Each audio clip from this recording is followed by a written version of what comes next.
Oi, eu sou a Mona Lisa Perrone e esse é o Item Mais da CNN.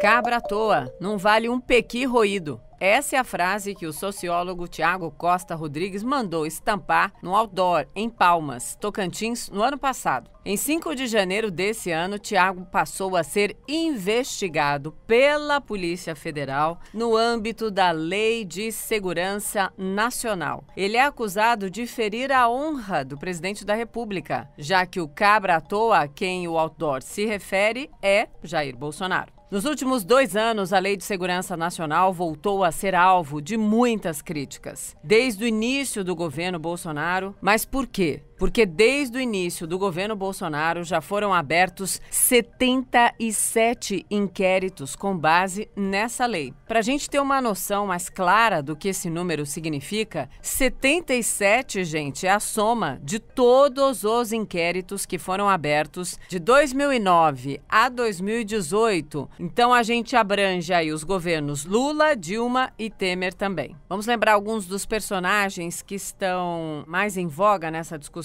toda? Discussão mais recente, né? O youtuber Felipe Neto, o ex-presidente Lula, o ex-ministro Ciro Gomes, os jornalistas Ricardo Noblat, Hélio Schwartzman e também o chargista Renato Aroeira. E de um outro lado, que se a gente quiser citar, tem também o deputado Daniel Silveira, aquele que foi eleito democraticamente, mas que pediu a volta do AI-5, que é o momento mais duro da ditadura, que acabou inclusive com a representação política a qual Daniel Silveira representa, que é a Câmara dos Deputados. Mas vamos lá, Daniel Silveira foi preso porque, todos lembram, mas não é demais repetir, por ofensas, por ameaças aos ministros do Supremo Tribunal Federal. Os investigados pela Lei de Segurança Nacional vão, então, desde nomes consagrados da política até jovens, né, que criticam ali nas redes sociais, especialmente, as autoridades. Nesse episódio do Item Mais, vamos entender, então, essa lei controversa para uns, indispensável para outros. É isso, a Lei de Segurança Nacional divide opiniões até de especialistas.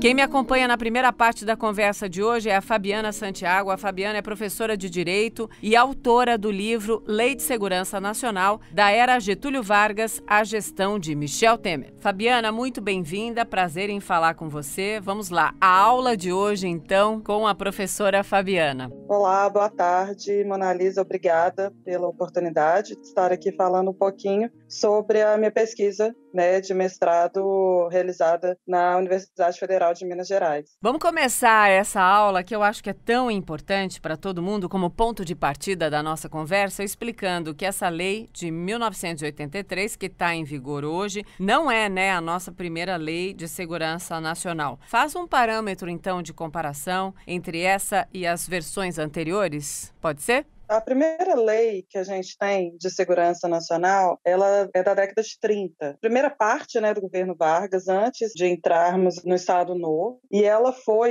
de calar oposição, Foi uma resposta ao levante comunista e também continha artigos específicos sobre questões sociais. É uma lei que acaba criminalizando ali o movimento social em busca de alteração. Protestos, que são saudáveis à democracia. Na sequência, a gente chama a lei de 53, que vai se preocupar com a segurança externa do Estado brasileiro, Porque a segurança nacional é uma segurança da instituição, apesar de ter aí nos seus textos esse viés que acaba internalizando essa ameaça. Porém, em 67, ela sofre um recrudescimento e em 69, outro recrudescimento. E aí a gente tem, inclusive, a previsão de pena de morte. Foi o único texto que trouxe pena de morte. As penas foram gradativamente sendo recrudescidas. A questão da inviolabilidade do preso, político. A gente, inclusive, chegou a ter condenação com base na lei, mas essa condenação foi revista pelo STF. Hoje, o condenado é um juiz no estado da Bahia. Ele ficou preso, mas não chegou a ser morto. 67 inaugura a doutrina de segurança nacional no Estado brasileiro. E o que é essa doutrina de segurança nacional? É uma doutrina importada, né, por assim dizer. Ela vem dos Estados Unidos e da França, né, e ela vai ser desenvolvida no Brasil pelo Goberito Couto e Silva. E nessa doutrina, né, de segurança nacional, você tem um estado de ameaça constante. O tempo inteiro ele tem que estar pronto para se defender de qualquer ameaça. Só que essa ameaça ela pode vir de qualquer lugar. A figura ameaçadora era o comunismo, mas essa ameaça poderia ser tanto interna quanto externa. Então, qualquer um de nós poderia ser uma ameaça para o Estado. Ele tinha muito claramente o que era o risco, mas você não tinha exatamente o combatente ali, porque poderia ser qualquer um. E há nisso um contexto também para quê? Para viabilizar uma defesa das instituições que estão no governo. É uma manobra que é feita para a manutenção do status quo, né? Então você cria uma ameaça, né? No caso era a ameaça comunista, e por conta desse discurso você consegue justificar qualquer tipo de supressão ou afastamento de direito à garantia fundamental. Então você fala, não, em nome da segurança do país, a gente vai afastar a liberdade de expressão, a liberdade dos cidadãos se oporem ao governo colocado. E há uma equiparação da República Federativa do Brasil às pessoas que estão ocupando os cargos. Todavia, a lei de 1983, não obstante seja já, né, num período de abertura democrática, ela ainda tem bastante resquício, né? Então, se a gente pegar a lei, no seu artigo 1º, inciso 3, está lá falando defesa da honra dos chefes dos poderes da União. Uma lei que está preocupada não só com a instituição Estado Democrático Brasileiro, né, República Federativa do Brasil, mas com as pessoas que estão ali ocupando o governo. Além de trazer tipos penais extremamente abertos, extremamente vagos, tentar subverter a ordem, né, e acaba autorizando uma série de interpretações. Então, isso é muito perigoso, porque qualquer conduta pode ser considerada uma subversão à ordem. Por isso que, na minha dissertação, eu trago essa análise, que em 5 de outubro de 1988, a gente inaugura um Estado no Brasil sob o paradigma do Estado Democrático de Direito, né? A nossa Constituição é muito clara. No artigo 1º, ela já traz pluralismo político, dignidade da pessoa humana, como objetivo, no artigo 3º, a construção de uma sociedade livre, justa e igualitária. Quando se mantém no ordenamento jurídico uma legislação que ainda traz resquícios de uma época autoritária, que mantém esses tipos penais abertos, que equipara a defesa das pessoas à defesa da instituição, é uma legislação que vai na contramão da democracia. Não só da nossa própria Constituição, mas os valores do direito internacional dos direitos humanos que o Brasil aderiu. Inverte a lógica, né? Porque a lógica é o Estado, ele existe para proteger as pessoas. Por isso, né, que eu coloquei na minha dissertação que há esse descompasso, né, entre a Lei de Segurança Nacional, a Constituição e o direito internacional dos direitos humanos. E, por fim, né, a gente tem também a Justiça de Transição, que tem por um dos eixos as reformas institucionais. Né? O que seria isso? Você afastar legislações características daquela época, né? Legislações autoritárias, legislações não democráticas, né? Por exemplo, como o STF fez ao declarar não recepcionada a lei de imprensa, como o Congresso Legislativo fez ao revogar expressamente o Estatuto do Estrangeiro, substituindo pela Lei de Imigração, né? Então, haveria uma necessidade também de ser feito isso com relação à Lei de Segurança Nacional, né? Aguardemos aí cenas do próximo capítulo, né? A gente tem 2 EDPE que foram ajuizadas no Supremo Tribunal Federal, 797 e 799, uma solicitando em parte, outra afastamento total da Lei de Segurança Nacional. Vamos ver, né? Além dos projetos de lei no Congresso Nacional para revogar a Lei de Segurança Nacional. Tem muita gente fazendo uma pergunta que eu quero repetir aqui para você, Fabiana.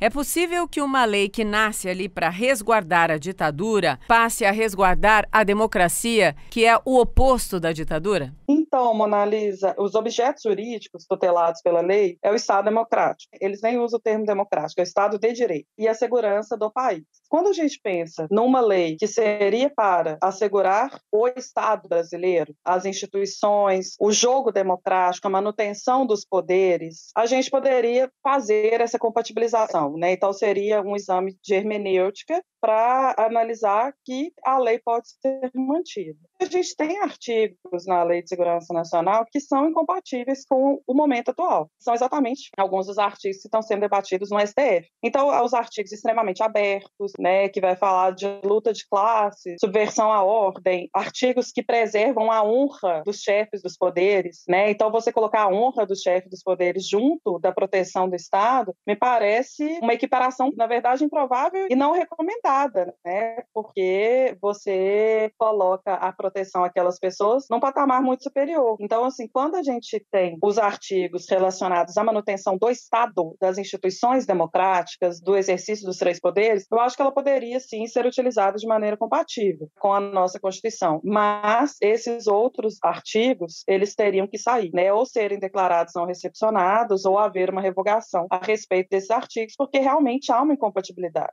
Eles tratam aí a honra de determinadas pessoas como se fosse a honra do próprio Estado. Isso é muito sério, né? Não estou aqui defendendo, né, Mona Lisa, em momento nenhum, que haja um desrespeito à honra, defende a honra de qualquer um, estabelece a possibilidade, inclusive, de fixação de danos, né, de indenização por eventuais danos. Mas são pessoas, como todo e qualquer brasileiro merece respeito. A honra de todos tem que ser preservada e tem que ser respeitada, né? E aquele que invadir o direito à lei, né, ao exercer o dele, vai ter que responder. Só que o legislador nos deu meios suficientes para essa resposta, né? Então a gente tem o Código Penal, a gente tem o Código Civil, né, que vão trazer respostas jurídicas para esse caso. A gente não precisa colocar essa questão, né, da honra como uma questão de Estado, né, uma questão de proteção ao Estado. Vamos pontuar também quais são os pontos mais críticos da Lei de Segurança Nacional, se você achar que é importante. Os artigos muito críticos, né, que a gente tem nessa lei seriam o inciso 3 do artigo 1º, né, porque assim, no artigo 1º vai trazer para a gente os objetos jurídicos tutelados pela lei, né, então vai falar do Estado,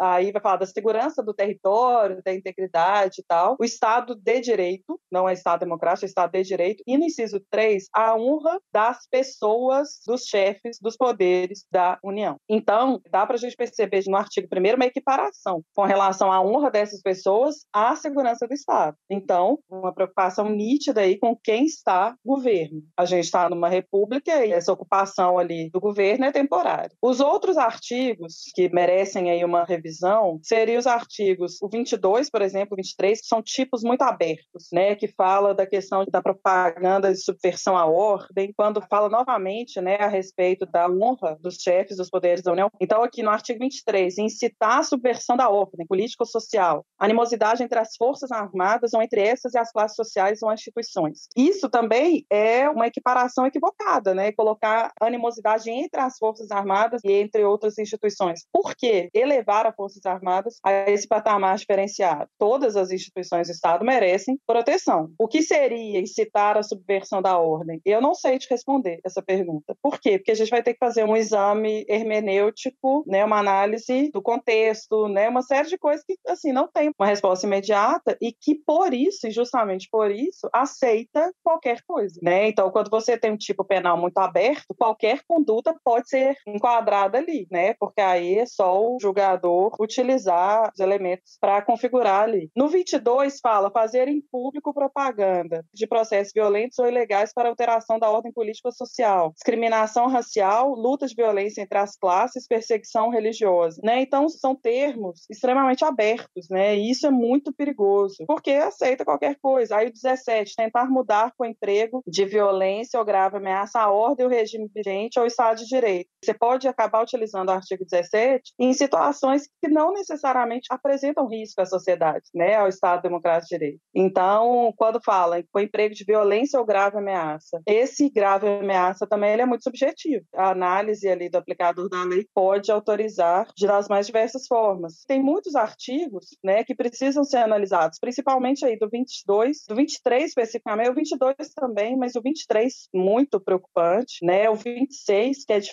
caluniar ou difamar o presidente da República, do Senado, da Câmara ou do Supremo Tribunal Federal, né, então também é muito sério, né, está equiparando ali a honra daquelas pessoas ao Estado Democrático de Direito. Então esses, eu acredito que eles mereçam realmente uma análise mais acurada, mais cuidadosa pelo STF, né, ou pelo Congresso Nacional. Se o Congresso Congresso Nacional quer dar-se inerte, continuar, né, como ele já tem estado desde a redemocratização, cabe ao STF. Por que eu falei isso, né, do Congresso? Porque a gente tem vários projetos de leis para alterar a Lei de Segurança Nacional no Congresso, né, e nunca saíram do papel, nunca chegaram a entrar em pauta efetivamente, né? Talvez agora que há uma utilização maior da lei, talvez haja uma maior mobilização para ser feita essa alteração, mas por enquanto ainda não foi. Já que tem tanta gente dizendo que a aplicação da lei está equivocada, me ajuda aqui a lembrar, nessas últimas décadas, em que momentos a lei foi aplicada de uma forma acertada, corretamente, justa? A gente tem um fenômeno, né, jurídico que ele é denominado de justiça de transição. Então, o que é isso? Quando o Estado passa por um momento de exceção, né, para ele retornar à normalidade, ao Estado que não seja, né, de exceção, tem que passar por essa justiça de transição. É o quê? É uma série de condutas que o Estado precisa tomar para superar aquele momento. A justiça de transição ela tem 4 eixos, né? Ela tem um eixo relacionado à memória dos fatos, você tem um eixo relacionado à reparação às vítimas, tá? O outro eixo relacionado à condenação, né, ao processamento dos autores, das pessoas responsáveis por aquele momento de exceção e por eventuais crimes, né, por eventuais violações aos direitos humanos, e por fim nós temos a reforma institucional. Então são 4 eixos que vão te possibilitar fechar esse capítulo da história,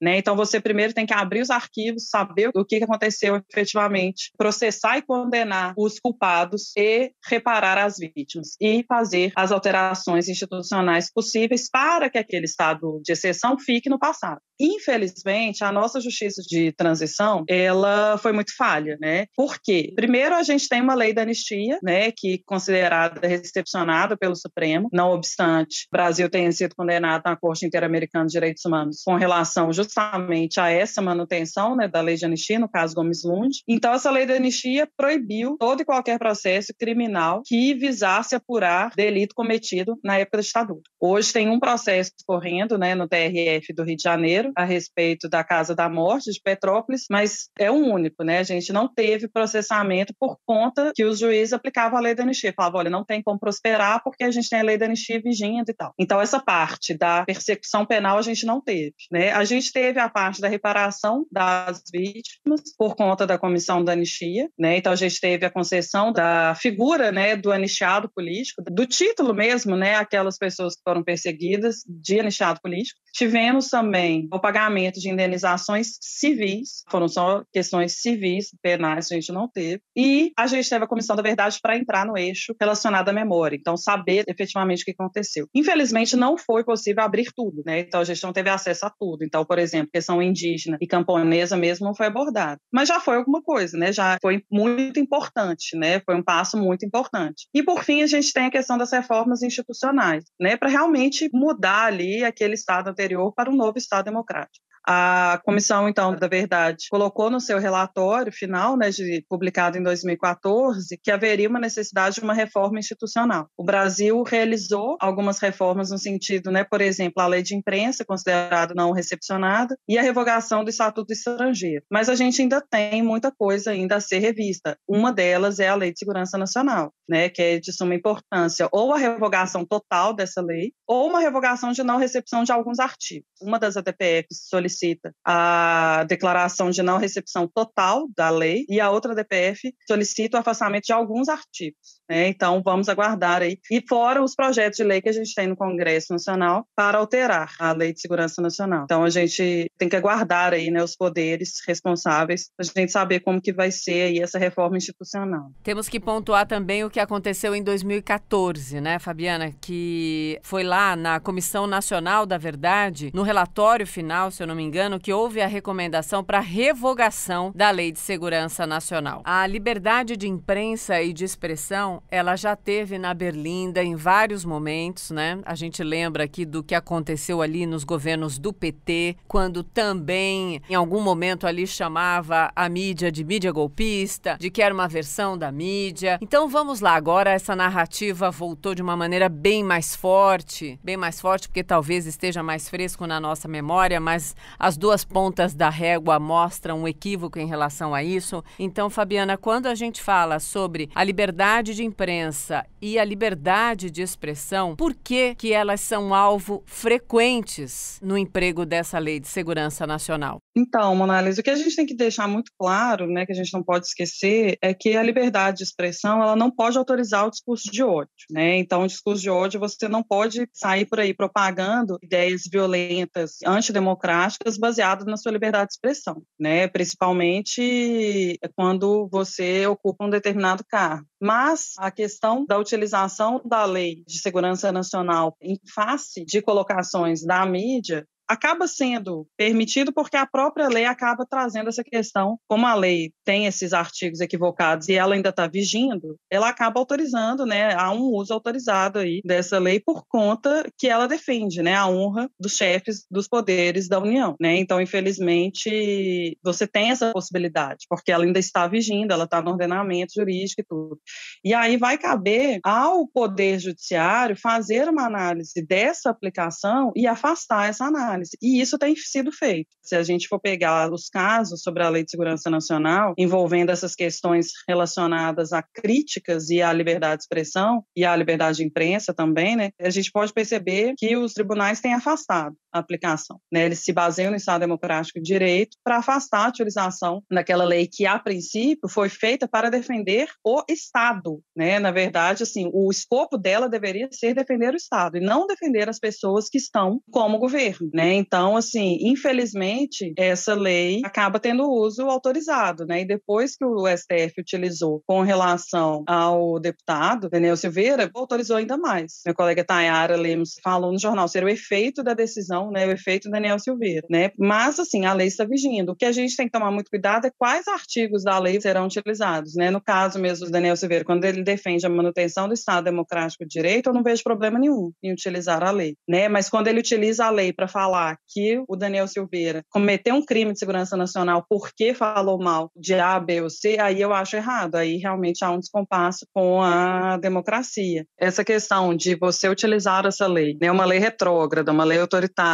para tipificar e criminalizar a crítica e a liberdade de imprensa, infelizmente, assim, levando em consideração que a lei está vigente, que ela faz parte do ordenamento jurídico, é possível. O que tem que ser feito é uma análise de interpretação pelos aplicadores do direito para afastar essa utilização. O Poder Judiciário, de modo geral, tem feito, né? Então, a gente pode observar que há, às vezes, um indiciamento, há uma denúncia com base na lei, mas não prospera. Por quê? Porque o próprio Poder Judiciário já faz uma análise dessa lei com um olhar democrático, com o olhar de 1988 para cá, com o olhar do Estado Democrático de Direito. Há uma análise aí compatível com o paradigma de Estado que a gente está inserido, que a gente se insere desde 1988. O problema é, por ela estar vigente, né, e por ser possível a utilização, acabam lançando mão, então, dela para fazer o quê? Acuar, né, eventuais opositores, eventuais críticos e a própria imprensa. Por isso que tão necessário uma análise definitiva dessa lei no que tange a sua não recepção ou que tange a sua revogação. Por quê? Porque aí você impede, inclusive, né, e principalmente, a utilização de forma a coibir esse tipo de manifestação. Porque quando você utiliza essa lei em face de questões da imprensa, em questões de críticos do governo, né, acaba que você coíbe essa crítica, né? Porque, imagina, você falou alguma coisa e recebe uma intimação com base na Lei de Segurança Nacional. Então você fala, nossa, cometi um crime contra o Estado brasileiro. Isso é muito sério, isso é muito grave. Por mais que haja, posteriormente, uma análise pelo Poder Judiciário e esse afastamento. Mas o simples manter viva a lei possibilita essa utilização equivocada, que acaba acuando aí os críticos, né? Então, por isso que o ideal é que realmente essa lei seja ou declarada não recepcionada na íntegra ou parcialmente, ou revogada pelo Congresso Nacional, né? E aí a gente vai depender de qual poder vai agir primeiro, né? Lembrando que temos alguns projetos de lei correndo no Congresso e temos as duas ADPFs, né, no Supremo Tribunal Federal,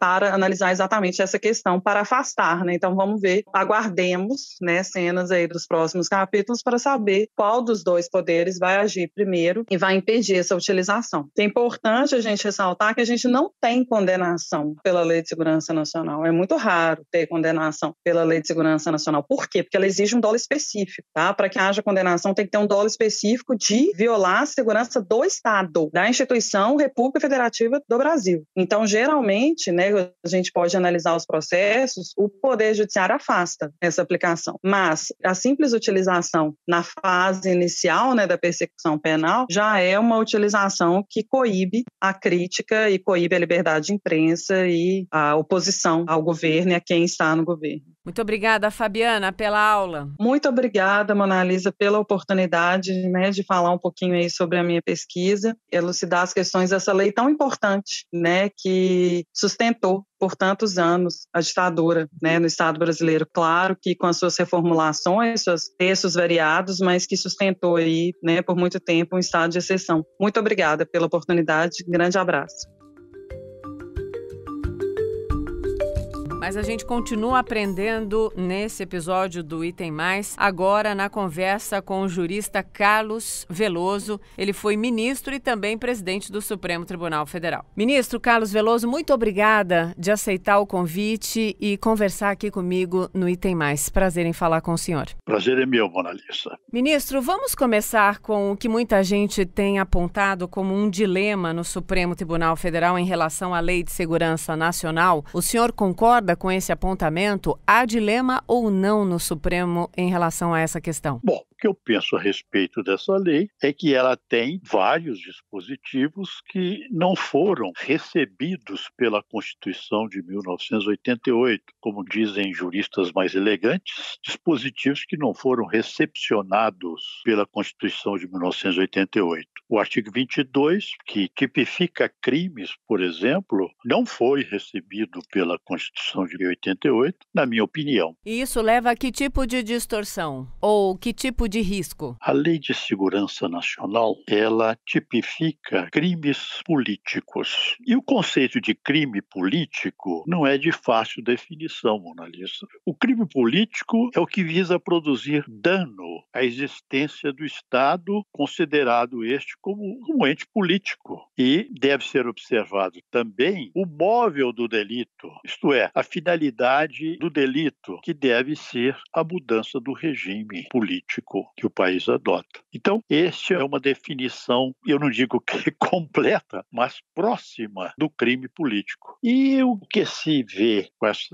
aberturas de inquéritos aqui e acolá, atentados, na minha opinião, à liberdade de expressão. A liberdade de expressão, ela é consagrada, direito fundamental, garantida na Constituição. É verdade que, se houver extrapolação, se houver excesso, então incorre aquele que se excedeu, aquele que ofendeu, num dos crimes, ou até todos os crimes escritos no Código Penal contra a honra, né? Calúnia, difamação, injúria, que o ofendido pode reclamar no campo civil ou no campo penal. No campo civil, os pedidos de indenização, né, por danos materiais, principalmente por danos morais. E ainda são penal para quem se excede no direito que tem de se expressar. Todo excesso, não é condenado. Sem dúvida. Ministro, eu tenho aqui algo que vem na minha cabeça quando o senhor fala que, sim, ela pode ser um atentado à liberdade de expressão quando utilizada, recorrida equivocadamente, perdoem-me aí na escolha das palavras, se não for a escolha mais correta para o mundo jurídico, mas eu tenho certeza que o senhor acompanha. Por exemplo, eu vou usar duas manifestações. Agora, a mais recente, envolvendo aquele youtuber, o jovem, o Felipe Neto, que, enfim, utilizou uma palavra pesada em relação ao governo Bolsonaro, chamou o presidente Bolsonaro de genocida, a condução do governo dele de genocida em relação à pandemia. E aí, para o outro lado dessa régua, tem aquelas manifestações do deputado Daniel Silveira, que chegou a ser preso por ofensas e também por ameaças ameaças, né, físicas aos ministros do Supremo, também naquele vídeo ali que foi entendido como uma ameaça flagrante, um crime flagrante, evocando a volta do AI-5. Nas duas pontas dessa régua, olhando para o governo atual, a gente está tendo aí o questionamento da aplicação da Lei de Segurança Nacional. O senhor se sentiria confortável de falar sobre esses dois casos ou o senhor não quer falar de casos, quer falar da lei?